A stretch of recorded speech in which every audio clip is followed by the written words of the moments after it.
Hi viewers, this is me Ribaha Imran and you are watching my YouTube channel. Viewers, आज हमें पाकिस्तान से join किया है दिव्य कुमार जी ने जो कि किसी तारुफ के मोहताज नहीं है। बहुत शुक्रिया सर कि आपने हमारे व्यूवर्स के लिए टाइम निकाला। जी शुक्रिया मुझे बुलाने के लिए, थैंक यू।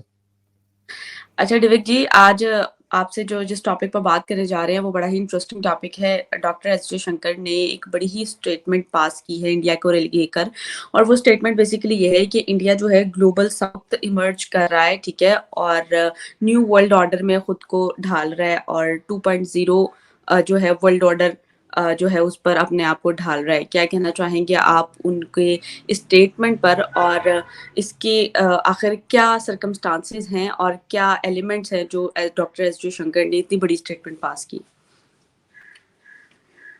देखें, दुनिया में आज तक ये होता आया है कि जो ग्लोबल साउथ की कंट्रीज हैं वो प्रोड्यूसर रही हैं और ग्लोबल नॉर्थ की कंट्रियां कंज्यूमर रही हैं। तो उन्होंने कंज्यूमर होते हुए एक ब्लैकमेलिंग का जो सिलसिला जो पिछले सिंस 1945 से चलता आ रहा है, प्लस ग्लोबल नॉर्थ की काफी कंट्रीज ने ग्लोबल साउथ की तकरीबन कंट्रीज को कॉलोनाइज किया, अटैक किया है, इन्वेड किया है, अलग अलग टाइमलाइंस पे, अलग अलग वक्तों में, अलग अलग तरीकों से। तीसरी चीज देखें, सारे जो इंस्टीट्यूशंस हैं वो सारे वेस्टर्न इंस्टीट्यूशंस हैं ग्लोबल नॉर्थ के। आप चाहे फाइनेंशियल इंस्टीट्यूशंस उठाएं, चाहे आप पॉलिटिकल इंस्टीट्यूशंस उठाएं, चाहे वो डेवलपमेंट से रिलेटेड इंस्टीट्यूशंस हो, चाहे वो बेंचमार्क सेट करने हो दुनिया में, चाहे वो ट्रेड रिलेटेड हो, तो वो जो लॉज बनते हैं उनके अंदर इंस्टीट्यूशंस में, या वो जिस तरीके से काम करते हैं, दे वो इंस्टीट्यूशंस कभी ना दुनिया की भलाई देखते हैं ना ग्लोबल साउथ की देखते हैं। वो सिर्फ ये देखते हैं कि क्या ऐसा किया जाए, क्या ऐसा लॉ या कोई क्या ऐसा काम किया जाए जिससे सबसे ज्यादा फायदा ग्लोबल नॉर्थ को, उसके बाद जाके किसी को हो रहा है तो दुनिया में किसी भी मुल्क को जाके हो। तो ये जो हिपोक्रेसी है, बायसनेस है, ये कल परसों एस जयशंकर ने इसको कॉल आउट की। जो वेस्टर्न इंस्टीट्यूशंस की, इसके अंदर देखें यूएन भी आ जाता है, आपका डब्ल्यूटीओ आ जाता है, और हजारों ऐसे इंस्टीट्यूशन है, डब्ल्यूएचओ हो जाता है आपका उसके अंदर, और भी बहुत सारे आप लगा लें, फाइनेंशियल लगा लें, आईएमएफ, एफएटीएफ वगैरह सब आ गए। By the way 35 plus institution है, 35 से ज्यादा है। अगर अब उसमें बात करते हैं कि इंडिया का क्या रोल है इसके अंदर या ग्लोबल साउथ का क्या रोल है। देखिए, ग्लोबल साउथ अब इमर्ज हो रहा है। नेक्स्ट इमर्जिंग कंट्रीज जो हैं वो ग्लोबल साउथ की हैं, फ्यूचर की, जो प्रिडिक्शंस और जो रिपोर्ट्स बताती हैं, जो नजर भी आ रहा है और बताती भी है, जाहिर सी बात है, वेस्टर्न इंस्टीट्यूशन की रिपोर्ट्स ही बता रही हैं। उसके बाद देखेंगे किस तरह ब्रिक्स का समिट है, तो ब्रिक्स में ग्लोबल साउथ से कॉपरेशन की बात हो रही है कि आपस में अपनी कंजप्शन बढ़ाओ, आपस में अपना ट्रेड बढ़ाओ। डोंट डिपेंड ऑन 100%, 100%ली don't depend on global north अपनी प्रोडक्शन के लिए, कि वो आएंगे और हमारा कंज्यूम करेंगे, हमें पैसे देके जाएंगे। ठीक है, ये ब्रिक्स में बात हुई।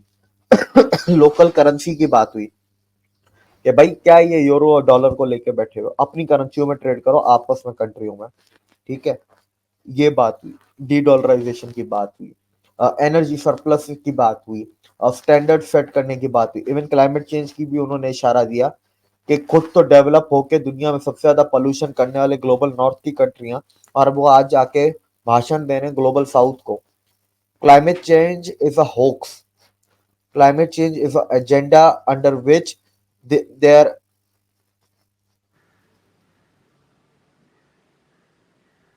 climate change is an agenda under which they want to keep developing countries developing।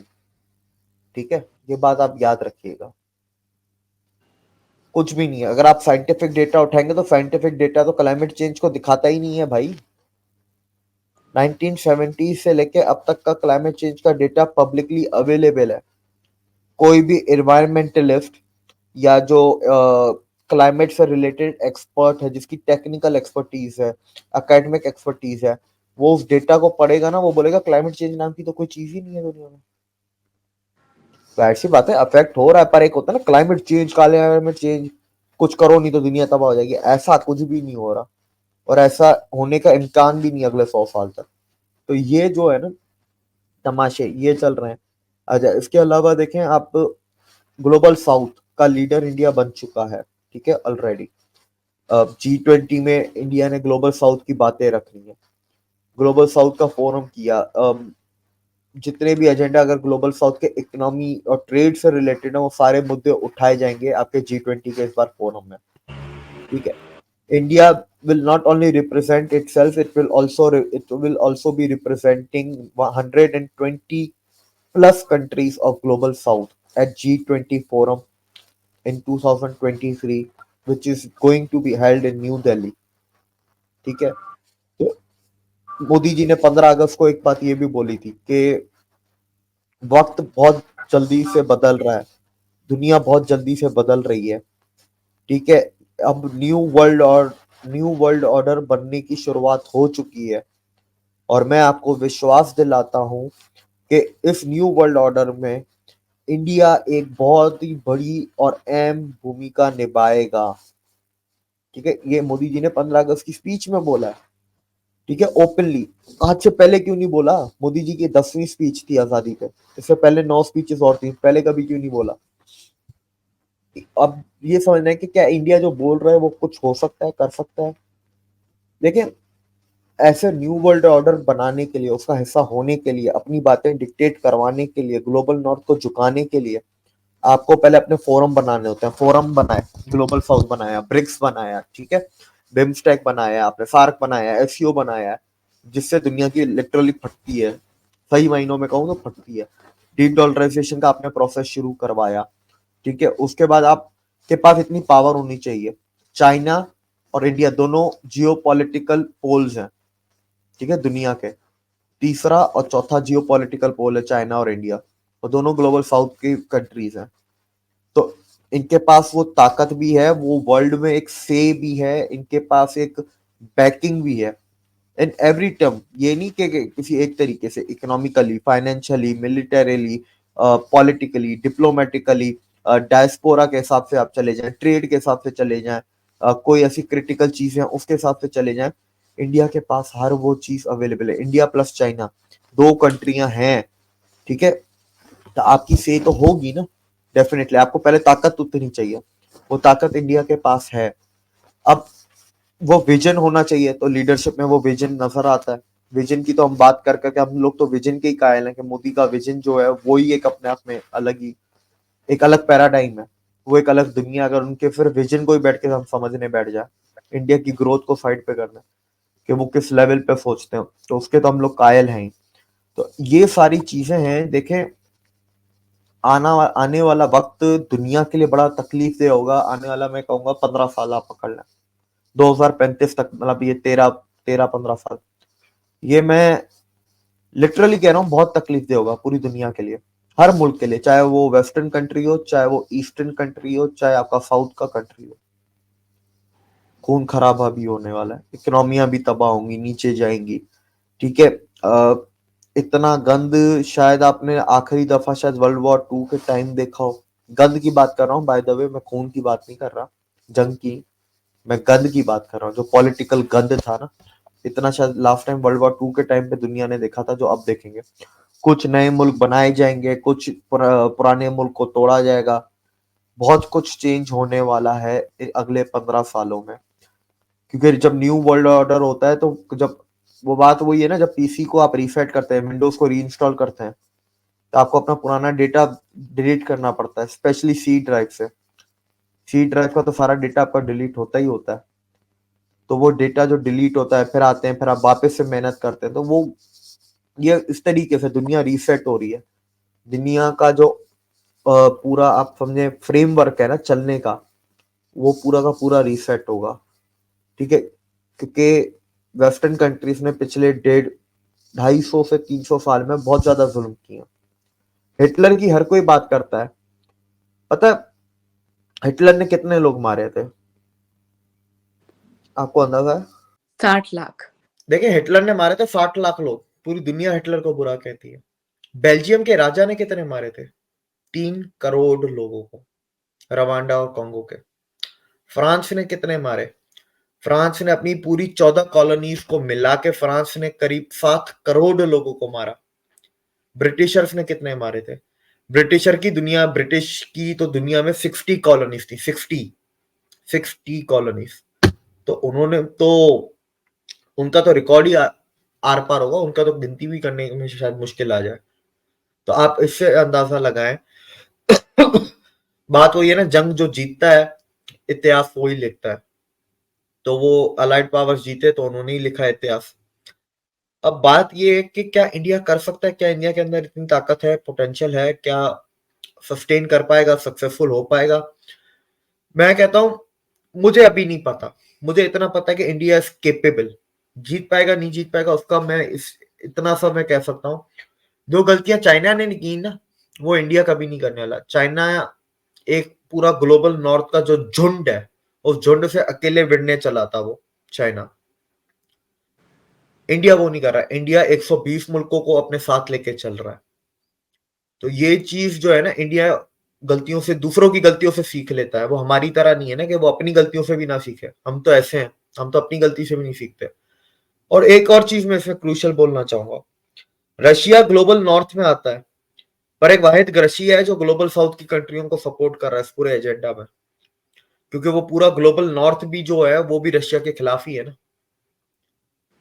तो इस जंग में आपको ग्लोबल नॉर्थ भी आपको ग्लोबल साउथ के साथ ही होगा। ये बात याद रखिएगा।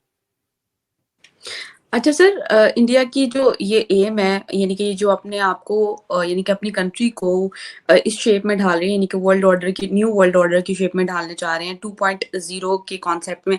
आप क्या समझते हैं कि इसके लिए क्या चैलेंजेस और अपॉर्चुनिटीज इनको फेस करना पड़ेंगी? इसका पूरा कॉन्सेप्ट आखिर क्या है? देखिए, अपॉर्चुनिटीज तो इसके अंदर हजारों है ना। आपको नंबर वन, आप जब बनने एक ही रेस में हो, फिर आप बन भी जाओगे तो अपॉर्चुनिटीज बहुत हैं। चैलेंजेस मैं आपको बता देता हूँ। हमले किए जा सकते हैं, इन्वेजन्स किए जा सकते हैं, direct invasions, indirect invasions, proxy Wars की जा सकती हैं, टेररिज्म को यूज किया जा सकता है, इंसर्जेंसी को यूज किया जा सकता है, इकोनॉमिक वॉरफेयर को यूज किया जा सकता है, आपकी सप्लाई चेन्स को कट किया जा सकता है, आपको धमकियां दी जा सकती हैं, असैसिनेशन अटेम्प्ट्स हो सकते हैं इंडिया के अंदर लीडरशिप के ऊपर, इंडिया के लोगों के ऊपर जातियां की जा सकती हैं, डायस्पोरा के ऊपर। तो सर फिर इसका फिर आप इसको आपको क्या लगता है कि इंडिया इससे किस तरह निपटेगा इन सारे मामलात से? अगर ये जो चैलेंजेस इंडिया को फेस करने पड़ेंगे तो? देखिए, इंडिया इन सारे चैलेंजेस से इस तरीके से निपटेगा कि वो अकेला नहीं है। वो पहली बात तो केपेबल है, प्लस केपेबल के साथ साथ वो अपनी एनर्जी को, अपनी ताकत को वो मल्टीप्लाई कर रहा है ना, क्योंकि वो अकेला नहीं है। वो रशिया को भी साथ लेके चल रहा है, वो ग्लोबल साउथ को भी साथ लेके चल रहा है, उसके पार्टनर्स हैं ग्लोबल साउथ 120 कंट्रियां। मैं अफसोस की बात है कि चाइना का दिमाग थोड़ा खराब है। चाइना का दिमाग अगर सीधे रास्ते पे होता तो चाइना भी इंडिया के साथ ही होता। ये दोनों मिलके काम करते। मसला ये है कि चाइना में एक वो बैठा हुआ है ना, ऊपर शी जिनपिंग, उसका दिमाग खराब हुआ है फिलहाल। अच्छा सर, आपको पता है, आपने जैसे कहा कि इंडिया के अंदर इतना कैपेबल है, इतना पोटेंशियल है। अच्छा, अगर इतना पोटेंशियल है, लीडरशिप रोल क्या होगा ग्लोबल स्टेज पर इंडिया की इकोनॉमी और को देखते हुए, और साथ में टेक्नोलॉजी और एडवांसमेंट को देखते हुए? लेकिन टेक्नोलॉजिकली एडवांस की अगर बात करें ग्लोबल साउथ में, टॉप 5 कंट्रीज में तो आता ही आता है। मैं टेक्नोलॉजी का अब इतना एक्सपर्ट भी नहीं हूं कि मैं उसको नंबर सेकंड या नंबर वन बोलूं। टॉप 5 में आता है, इतना मैं आपको कह सकता हूँ। चाइना से आगे है इंडिया टेक्नोलॉजी में, मैं आपको ये भी बता सकता हूँ। ठीक है, इतना मैं गारंटी के साथ कह सकता हूँ, चाइना से इंडिया आगे है। क्योंकि चाइना के पास जितनी भी टेक्नोलॉजी है बेसिकली वो चोरी में है, चोरी की है। इंडिया की अपनी टेक्नोलॉजी से मेड इन है। तो वो मैं उस टैलेंट पूल को मद्देनजर रखते हुए बोल रहा हूँ कि इंडिया चाइना से आगे है, पहली चीज। दूसरी चीज, जो इकोनॉमी की बात की है, इंडिया की fastest growing economy with 0% recession के chances, one of the lowest retail inflation in so many decades. So many तो नहीं, इन 2 डेकेड्स, 2 डेकेड्स में सबसे लोएस्ट इन्फ्लेशन इंडिया में अभी फिलहाल चल रही है। मंथली की बात कर रहा हूँ, ईयरली की बात नहीं कर रहा। मंथली इन्फ्लेशन जो होती है। फॉरेक्स रिजर्व को देख लें। देखिए, दुनिया से जब आप जंग लड़ते हैं ना, आपको कुछ चीजें चाहिए होती हैं। वो कुछ चीजें क्या होती हैं? वो कुछ चीज होती हैं, एनर्जी सिक्योरिटी आपको चाहिए होती है। India oil blocks, gas blocks, green energy, हर चीज में इन्वेस्ट कर रहा है। आपको गोल्ड रिजर्व चाहिए होते हैं। इंडिया ने बुलियन एक्सचेंज बनाया, वो धड़ाधड़ गोल्ड खरीद रहा है। ओडिशा की गोल्ड माइनिंग पे काम भी शुरू हो चुका है। गोल्ड की खदानें भी खरीद रहा है बाय द वे दुनिया भर में, और मजीद खरीद रहा है। तीसरा आपको क्या चाहिए? Ammunition reserves. इंडिया के पास इतने एम्यूनेशन रिजर्व्स हैं जो आज रशिया से ज्यादा हैं, बाय द वे। और चौथा क्या चाहिए आपको? World power, standing talented youth, skill labour, strong leadership, वो भी है। पांचवा आपको क्या चाहिए? फूड सिक्योरिटी चाहिए। ठीक है, इंडिया दुनिया के लोगों को खाना खिलाता है 35%, और ये वो 35% वो अनाज है जो इंडिया के अंदर उगता है। जो इंडिया ने लाखों एकड़ जमीन अफ्रीका में ली हुई है, मुझे तो उसका पता ही नहीं है कि वो मिला लो तो इंडिया दुनिया की कितना फूड को कंट्रोल करता है, वो तो मुझे नहीं पता, क्योंकि अफ्रीका में जो जमीन है वो भी तो इंडिया ने खरीदी हुई है ना। As per my knowledge 8 lakh hectare plus खरीद चुके हैं इंडिया की companies in more than 14 countries. 14 मुल्कों में 8 लाख हेक्टेयर से ज्यादा खरीद चुके हैं अब तक। ठीक है, तो आप फूड कंट्रोल करो, आप दुनिया के लोगों को कंट्रोल कर सकते हो। ठीक है, तो इंडिया के पास हर चीज तो है दुनिया से टक्कर लेने के लिए। हाँ, लेकिन वो मुल्क इंडिया से और मजीद बड़े हैं, तो उनसे टक्कर लेने के लिए फिर इंडिया ने पूरा झुंड से टक्कर लेने के लिए झुंड बनाया है ना, ग्लोबल साउथ, रशिया। अब चाइना भी सुधर ही जाए, मैं कहता हूं शी जिनपिंग टपक ही जाए तो चाइना भी सीधा ही हो जाएगा, क्योंकि शी जिनपिंग का मसला है। ये चाइना के आप देख लें, सारे मसले शी जिनपिंग के टाइम पे शुरू हुए हैं, उससे पहले चाइना में कोई ऐसे मसले नहीं थे। शी जिनपिंग से हम ठग गए हैं। अच्छा, फिर आप इसका फ्यूचर क्या देख रहे हैं कि इंडिया जो प्लानिंग कर रहा है सिक्योरिटी वाइज, इनको क्या हर्डल्स होंगी, और क्लाइमेट चेंज की क्या इनको जो है वो चैलेंजेस फेस करने पड़ेंगे, और इनकी कमिटमेंट एड्रेसिंग ग्लोबल चैलेंजेस में क्या है, क्या कहना चाहेंगे? इंडिया ने अब तक दुनिया में जितनी भी ग्लोबल चैलेंजेस में जो कमिटमेंट्स दी हैं, उन सब कमिटमेंट्स को वक्त से पहले इंडिया पूरा कर चुका है। ठीक है, आगे भी करता रहेगा जो फ्यूचर कमिटमेंट्स भी हैं। इकोनॉमी के हालात मैंने आपको बता दिए, जो कुछ आपको ताकतें चाहिए होती हैं, ठीक है, बैकबोन जो होती है आपकी, वो बैकबोन मैंने अभी आपको गिनवा दी।